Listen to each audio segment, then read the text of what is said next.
Hola, bienvenidos a Oraciones Finales. Y en esta ocasión, para tomar el tema,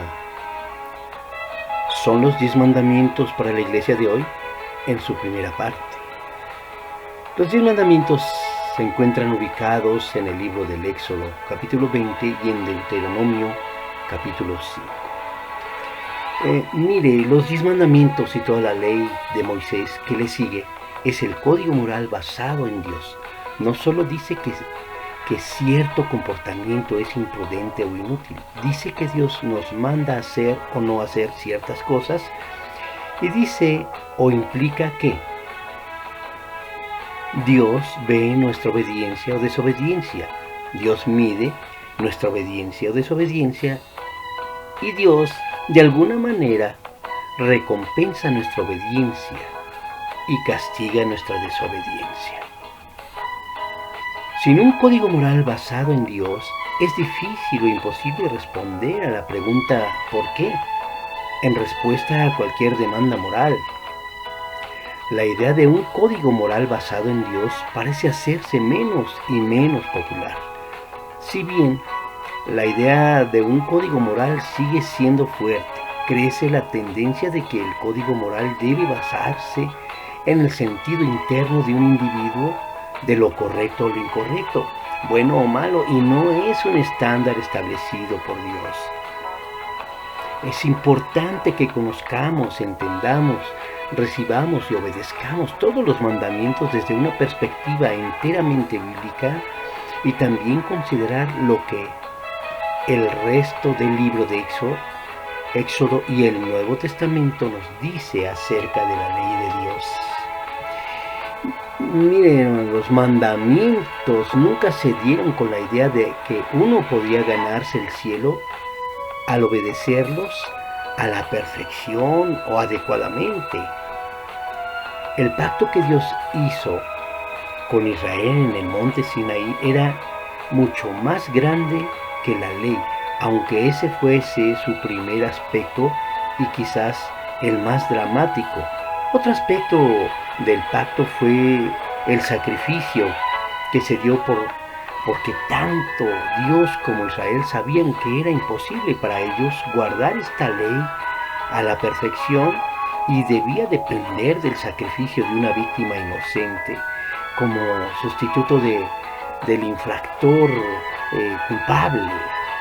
En este sentido, los 10 mandamientos eran como un espejo que mostraba a Israel su necesidad de sacrificio. Estos 10 mandamientos también se pueden resumir como lo hizo el Señor Jesús en Mateo 22, 35 al 40. Y uno de ellos, intérprete de la ley, preguntó por tentarle diciendo: Maestro, ¿cuál es el gran mandamiento en la ley? Jesús le dijo: amarás al Señor tu Dios con todo tu corazón y con toda tu alma y con toda tu mente. Este es el primer y grande mandamiento. Y el segundo es semejante: amarás a tu prójimo como a ti mismo. De estos 2 mandamientos depende la ley y los profetas. Esta simplificación no elimina los 10 mandamientos, los cumple, mostrándonos el corazón y el deseo de Dios por su pueblo. El problema es que tampoco hemos guardado los 2 mandamientos, mucho menos los otros o los 10 mandamientos. Más importante aún, sabemos que Jesús mismo fue el único que guardó la ley a la perfección, ya sea en los 10 o en los otros 2 que comentábamos hace un momento. Él nunca necesitó sacrificarse por su propio pecado porque él era el sacrificio perfecto, en una palabra. ¿Por qué? Por nuestro pecado.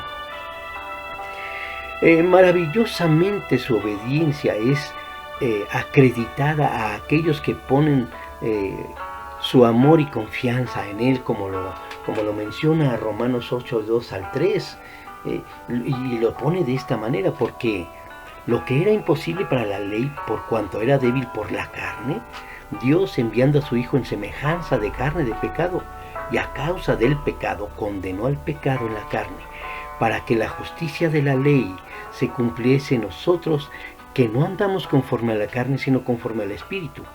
Esta es la asombrosa promesa de Dios para los que se arrepienten y creen en Jesús. Ahora, la ley es un tutor, es un ayo, como le llamaban antes, una niñera, válgame la expresión, para nuestro tiempo. Es para nosotros, según lo comenta Gálatas 3:22 al 25. Porque mire, antes de que el plan de la salvación de Dios en Jesucristo fuera completamente evidente, éramos puestos bajo vigilancia por la ley, en el sentido de estar sujetos a la ley, pero también estamos bajo su custodia protectora. La ley, a través de su revelación del carácter de Dios y de exponer nuestro pecado, nos prepara para venir a Jesús. Pero después de haber venido, ya no tenemos que vivir bajo nuestro tutor, aunque recordemos el comportamiento que nos ha enseñado. En otras palabras, es muy importante que la ley nos va preparando para llevarnos a esta gracia de parte de nuestro Señor Jesucristo. Y ya cuando estamos en la gracia, bueno, no necesitamos vivir bajo todos estos estatutos, preceptos y conceptos que ordena la ley y que observaban religiosamente todos los fariseos y judíos de aquel tiempo. Y ahora inclusive tienen muchos mandatos y ordenanzas. Sin embargo, nosotros que creemos en Jesucristo ya no estamos sujetos a esa ley.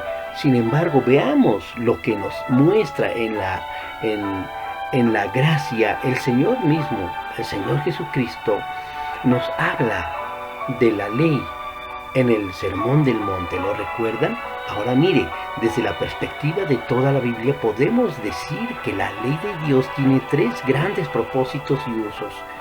Número uno, es una barandilla que mantiene a la humanidad en un camino moral. Número dos, es un espejo que nos muestra nuestro fracaso moral y la necesidad de un Salvador. Y número tres, es un guía que nos muestra el corazón y el deseo de Dios para su pueblo. El gran mensaje de la fe cristiana es, por lo tanto, que estamos libres de la condenación de la ley y para que podamos cumplir con su obligación por el poder de Jesús dentro de nosotros. Por lo tanto, mi obediencia no es legal, sino inspirada por el amor y fortalecida por el Espíritu Santo de Dios. ¿Permite la gracia del Nuevo Testamento un estándar más bajo que la ley del Antiguo Testamento? El estándar bajo la gracia es más alto. Si me estoy explicando, mi hermano, es muy importante que podemos, como decía el Señor en el Sermón del Monte, podemos cumplir la ley, porque el Señor Jesucristo, su Espíritu Santo nos guía, nos ayudan, nos dan poder para poderlo cumplir. Y mire, estos 10 mandamientos a menudo se organizan en dos grupos. Los primeros 4 se enfocan en nuestra conducta hacia Dios y los siguientes 6 en nuestra conducta hacia los demás. En este programa, en este video, solo vamos a tocar hasta el número 3 para que vayamos desglosándolo y viéndolo y podamos comprender cómo los 10 mandamientos, como dice la pregunta, son aplicables a la iglesia de nuestro tiempo. Pues veamos, mis hermanos. Mire, el primer mandamiento nos dice: no tendrás dioses ajenos delante de mí. Yo soy Jehová tu Dios, que te saqué de la tierra de Egipto, de la casa de servidumbre. No tendrás dioses ajenos delante de mí.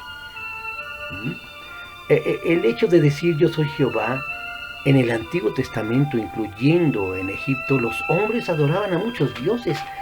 Aquí Jehová, el Dios del pacto de Israel, se puso aparte de cualquiera de otras, de las otras deidades, ¿no? De los otros dioses. Los otros dioses no pudieron haberlos sacado de Egipto, porque Egipto en aquel tiempo era la primera potencia mundial y estaban bajo su yugo. En estas primeras palabras Dios le recordó y le enseñó a Israel hechos y principios esenciales acerca de quién es Él, acerca de su naturaleza y poder. Mire, Dios está por encima de la naturaleza. No es simplemente la personificación del fuego, el viento, el sol, el cielo o cualquier otro de los elementos o de cualquier otra cosa que existe. Mire, Dios es personal, no es una fuerza despersonalizada, se relaciona y se comunica con el hombre de una manera comprensible. Dios tiene una mente, una voluntad, una voz, etc. Y Dios también, Dios es bueno. Él había hecho bien a Israel y ahora le hace bien al darles estos mandamientos, cuya observancia no solo le agradaba a él, sino que realmente es lo que puede ser mejor o es lo más óptimo para la humanidad, para que puedan relacionarse entre, vamos a llamarle así, civilizadamente. Y Dios es santo. Él es diferente a los supuestos dioses de los paganos y por lo tanto también espera que su pueblo sea diferente. Dice que te saqué. Continuamos con el versículo, este versículo de Éxodo 22 al 3. Mire lo que está comentando. Yo te saqué de la tierra de Egipto, de la casa de servidumbre. Pues recordemos que una servidumbre es sujetarnos a una esclavitud. Dios no promulgó un código de leyes para que los hijos de Israel, mientras estaban en cautiverio, pudieran estar escuchando este mandato. Que si lo obedecían, Él los libraría. No, los sacó de la tierra de Egipto, de la casa de servidumbre, y luego les dio su ley. ¿Ven la diferencia? O sea, ¿cómo podemos como esclavos obedecer algo que no podemos cumplir porque estamos totalmente limitados? Pero cuando somos libres, entonces podemos elegir cumplir. Las bendiciones de Dios son una especie de una ligadura, nos liga hacia Dios, Él nos libera. Y eso es un vínculo con la obediencia hacia Él. Ahora dice, no tendrás dioses ajenos delante de mí. Ese primer mandamiento fluyó lógicamente del entendimiento de quién era Dios y de qué lo que había hecho por Israel.